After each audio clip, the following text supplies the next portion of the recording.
참 황당한 한국남에 울고 간 라오녀 그 뒷이야기. 사람이 살면서 황당한 인간이나 싸가지 없는 족속을 미리 알아서 피해갈 수는 없겠지만 이런 일은 너무 어처구니가 없어서 살면서 황당하고 억울한 일도 당할 수가 있다고 마음을 달랬지만 도무지 뭐든지 손에 잡히지 않기에 모든 일 만사를 밀쳐놓고 노트북 하나를 메고 길을 나섰지요. 이 나이에 버려야 마땅할 아집인지 집착이 좀 강해서 그런지 억울한 일을 당하면 저만 그런지 모르지만 다른 일에 몰입할 수가 없는 게 이 욕정의 고약한 약점인데 복잡한 머리와 엉키고 설킨 마음의 상처를 바람으로 씻고 바람으로 헹구자는 생각으로 길을 나섰지요. 책상 앞에서 엉킨 생각을 풀어갈 실마리를 찾는 게 아니라 길을 나서서 길을 짊어지고 길을 물으면서 길을 배우며 마음을 헹구겠다는 생각으로 무작정 나섰는데 처음에는 다 털어버리고 온다는 생각으로 나선 길이 엿새나 걸리리라고는 예상을 못했지요. 고전억하다고 찾은 라오스 유배지에서 이토록 황당하고 덕한 일이 생길 줄은 몰랐는데 이런 경험이나 체험은 까발리기조차도 부끄럽고 수치스러운 사건이지만 가슴에 담아두고 사귀려니 화병으로 전이 될 것 같기만 한데 그 후유증이 이렇게 길 줄이야. 그래도 이 욕쟁이보다 더 억울하고 수치스러웠을 라오스 처녀 신부감을 생각하니 어처구니 없고 당황스러운 건 조족지혈이라는 생각이 들기도 하는데 중매라는 게 잘하면 술이 석 잔이고 잘못하면 뺨이 석 대라고 했죠. 예전에 제가 데리고 있던 포크레인, 당시에는 포크레인이 10대가 넘었는데 퇴직한 기사들을 다 기억하지는 못하지만 6, 7년 이상 오래 근무했던 기사들과는 지금도 기억하고 연락이 되는데 그 중에서 10년 이상 근무해서 당시에 중기 반장을 맡겼던 기사한테서 연락이 왔는데 라오스 처녀를 한 명 중매해달라는 거였어요. 이 욕쟁이가 라오스에 있다는 말을 어디에서 들었는지 모르지만 누구 네가 장가갈 거냐? 지 사촌동생이 아니라 저거 친구 사촌동생인데 호르머니의 병을 간호하느라고 홍기를 놓쳤다는데 여기 결혼정보회사가 많다. 내가 알기로는 여러 개가 있는데 그쪽으로 다리를 놔줄까 물었더니 그건 신부를 사서 가는 기분이라서 싫다고 하길래 나이가 어떻게 되느냐고 물었더니 48. 아이고 그 나이에 한국에서는 아무래도 초혼의 신부감을 찾기는 어렵겠죠. 어머니가 얼마나 긴 병을 앓았기에 그 나이가 되도록 장가를 못 가는지 모르지만 직업이 뭐냐고 물었더니 대구 팔달시장에서 청과물 도매상을 한다는데 잘해야 술이 석 잔이고 까딱하면 뺨이 세더라고 하던데 사실 좀 귀찮고 번거롭다는 생각은 들었지만 홀로 촉촉한 이불 밑에서 사리마다 끓으면서 시들어갈 청과물상의 적막한 불화를 생각해서 번거롭지만 좋은 일 한번 하고 보기라도 짓자는 심산으로 알아보겠다고 하고서 예전에 같이 근무하던 마당발 매니저를 찾았지요. 나나라는 아가씨인데 한국말도 조금 하고 라오스 사람으로서는 드물게 영어도 되고 만만하게 그런 부탁을 할 만한 사람은 따로 없을 뿐더러 믿을 만한 사람은 그 나나뿐이라서 이런 사람이 있으니 참한 아가씨를 하나 알아봐 달라고 했더니 기다렸다는 듯이 마침 좋은 아가씨가 있다고 해서 일이 일사천리로 진행되었지요. 29살 먹은 노처녀인데 대학까지 나왔고 눈치를 보니 라오스 총각들이 양에 차지 않아서 결혼을 못한 모양이던데 서로 사진을 받아서 서로에게 보내주고 둘 다 마음에 든다고 해서 서로 정을 쌓으라고 서로 연락하는 방법과 이쪽 나라에서 많이 쓰는 워챗 그런 걸 다 알려주었는데 대략 한 달 남짓 번역기와 영상통화로 교제를 했나? 어느 날인가 청과물 동매상하는 그 작자에서 직접 카톡이 왔는데 아무래도 결혼은 좀 오래 했다고 하네요. 무슨 일인지 개인 사정으로 나요. 무슨 개인 사정인지 모르지만 개인 사정이라는 메시지까지만 오고 그 다음부터 그만 연락이 안 되는데 참 환장하겠지만 이건 오프닝 전초전에 불과했어요. 그 아가씨 2번이나 직접 만나서 식사 대접했고 옛날 매니저 나나를 통해서 수도 없이 접선했는데 닥쳤던 게 지붕 쳐다보는 꼴이 되었지요. 무슨 경우가 일어나?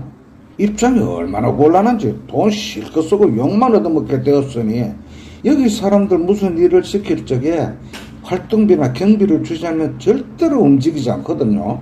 하긴 돈이 있어야 사람을 만나고 움직이지. 주머니에 돈이라고 기껏 하나로 따지면 한 4, 5천 원?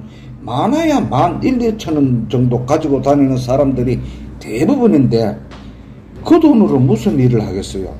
오토의 기름값도 간당간당 하는데 그걸 알기 때문에 항상 경비를 먼저 줘서 움직이게 했거든요. 그게 되었을 전의 일인데 그 다음에 더 큰 일이 벌어질지 모르고 일단 나한테는 그 저녁에 이야기하라고 청감을 도매상하는 그 남자가 교통사고를 당한 모양이다. 말도 안 되는 거짓말을 끌어다 붙여서 당분간 그 남자는 연락이 안 될 거다.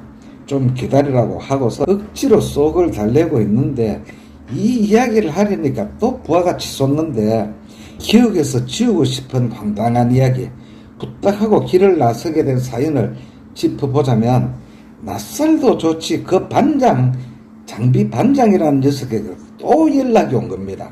좋은 사람이 있다고 라오스 아가씨 하나를 중매하는데 예정을 따질 여지가 없지요. 나는 바쁘고 그런 일의 전문가가 아니다. 지난번에 개인 사정으로 사다 난 거에 절도 모르고 시주 많이 했다. 시간과 돈 그런 거 어디서 보상받나?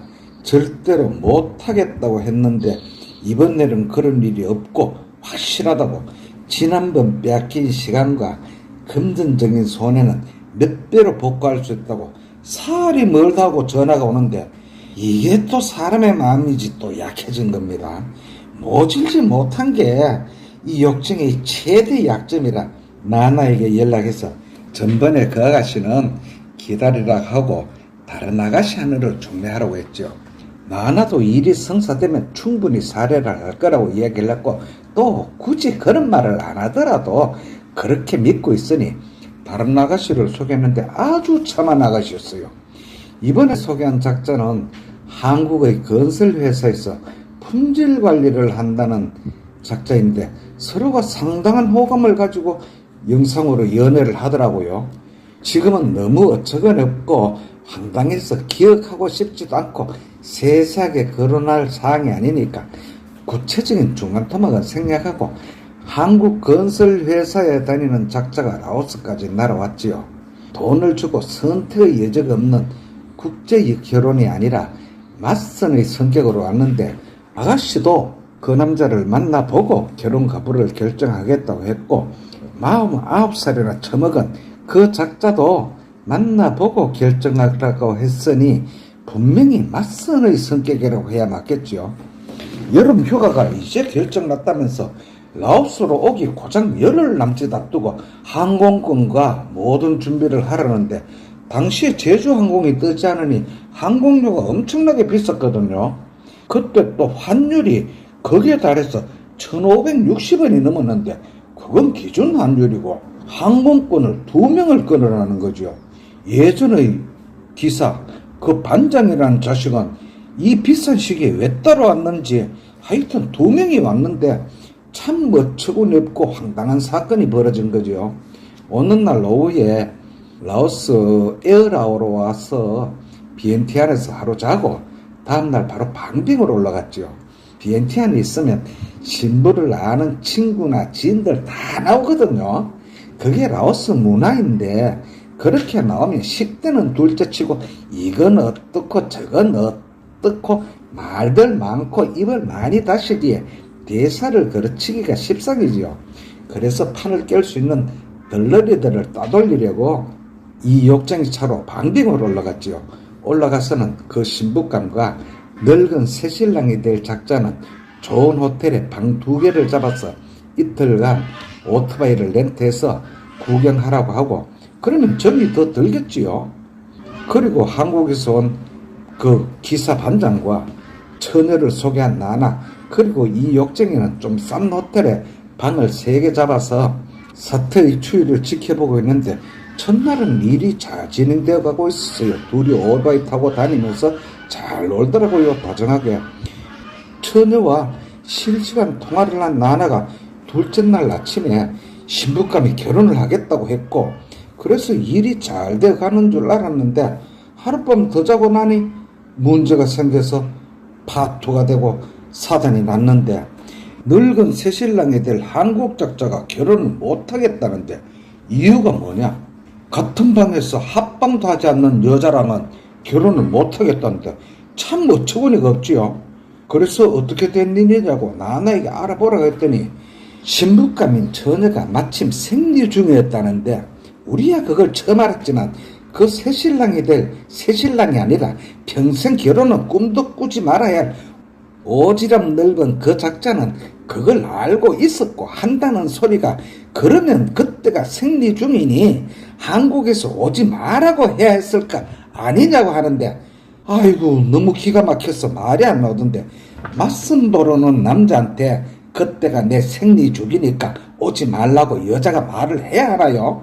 결혼을 할지 말지 모르는 상황에서 날짜는 저거들이 휴가에 맞춰서 온 건데 말문이 막혀 있는데 또 한다는 소리가 결혼 생활에서 성생활이 얼마나 중요한 건지 아느냐고, 한디불이 어쩌고 저쩌고 평생 한디불을 덮고 더 말문이 막히는데, 결혼도 못한 작자가 자식이 넷이나 되고 출가 다 시킨 이 욕쟁이를 가르치려는 태도 어디서 배운 싸가지인지 너무 황당하고 어이가 없어서 그때부터 입을 닫아버렸습니다. 조목조목 따지거나 가르쳐서 될 인간이 아니다 싶었던 거죠. 이미 파토에서 사다 나서 나가리가 되어버렸고, 장녀도 아니고 자신의 몸 상태, 생리까지 외국 무쌍애들 입에 오르내렸으니 그 처녀가 결혼을 하겠다고 매달리겠어요? 하루 일정이 더 남았는데, 저 연세가 되도록 장가 못 간 이유가 저기 있었구나. 나나가 얼마나 기분이 상했는지 이 욕쟁이한테 어쩌면 성독착증 환자를 소개하려고 했느냐고. 그날 내 차를 같이 타고 비엔티안까지 가기도 역겨우니까 여자 둘은 기차로 내려가겠다고 하고서 더 이야기할 가치조차 없다고 역에 태워달라고 해서, 내가 생각해도 그게 서로 덜 불편하겠다는 생각으로 역에 태워다 주고 남자 셋이서 비엔티안으로 내려온 내내 단 한마디의 말도 하지 않았죠. 비엔티안 시내로 들어오는 길에 공항에 들러서 내일 저녁에 하노이를 거쳐서 돌아가는 비행기니까 이렇게 타야 한다, 그것만 가르쳐주고 비엔티안 시내에 들어와서 호텔을 잡아주고 다음날 쓸 현지와 주머니 탈탈 털어서 다 주고 집으로 돌아왔지요. 그날 밤에 뭘 했는지 모르지만 내가 집도 멀고 왕복 120km가 되며 기분이 언짢아서 지금 몸 상태가 안 좋으니까 내일은 아마 못 나올 수도 있겠다, 알아서 놀다 돌아가라고 했는데, 한국에 가서 연락이 왔는데 마지막 날 일정을 같이 하지 않았으니까 경비 일부를 돌려받아야 한다고 했고, 건설회사 그 작자가 예전에 장비 반장하던 녀석은 다녀오는 동안 일을 못했으니까 닷새 일당을 챙겨달라고 연락이 왔는데 참 황당하던데, 예전 장비 반장이란 이 녀석은 이제 관계를 정리해야겠다는 생각이 압도적이었지요. 방뱅에서 돈을 한 푼도 가져오지 않은 녀석에게 라오스에 처음 왔으니 쓰라고 현지어를 넉넉히 주었더니 테페 마사지에 어떻게 알고 찾아가서 마사지거를 이틀이나 호텔 제방에 끼고 잤다는 거. 들러리로 따라온 작자가 성선일을 앞두고 이 욕정이야 두 사람 일이 순조롭게 진행되길 기원하는 마음으로 초조하게 기다렸는데, 어쩌면 그렇게 천박하고 지저분해서 재수 옴붙을 짓을 할 수가 있을까? 저게 과연 인간인가? 제 돈 한 푼 들이지 않고 라오스까지 와서 대접 잘 받고 호텔 독방에 나흘이나 자고 별짓 다 하다가 갔는데 거기다가 닷새 일당을 요구하면 그 돈은 누가 줘야 하나? 환갑이 다 돼가는 새끼가 저게 정말 인간인가? 황당한 일에 어처구니가 없어 울며 돌아갔을 두 라오스 처녀를 생각하니 이 욕쟁이는 잠도 오지 않는데, 일정을 마치고 계산하니까 영양가 없는 일에 시간도 그렇지만 내 쌈짓돈이 달려나갔는데, 아무리 계산해도 그런데 뒤집어서 생각해도 내 돈이 달려나갔고, 그런 놈과는 예정이 뭐고 관계를 정리하는 게 맞겠다 싶어서 전화번호와 카톡을 차단하고 노트북 앞에 앉아있으니 모든 정서가 다 농하고 사가 짓물러 터져버려서 길을 나서 바람으로 씻고 바람으로 헹구고 돌아와야겠다는 생각으로 배낭에 노트북 하나를 넣어서 메고 오토바이로 길을 나섰는데 집중 후 게릴라성 폭우 속으로만 골라서 따라다니며 엿새가 되도록 4천리를 넘게 달린 이야기는 아무래도 후속편에서 전해드리기로 하면서 들으시는 동안 치미는 분노로 주먹을 쥐었을 선생님들, 듣기 불편한 은사 죄송하며 고맙습니다.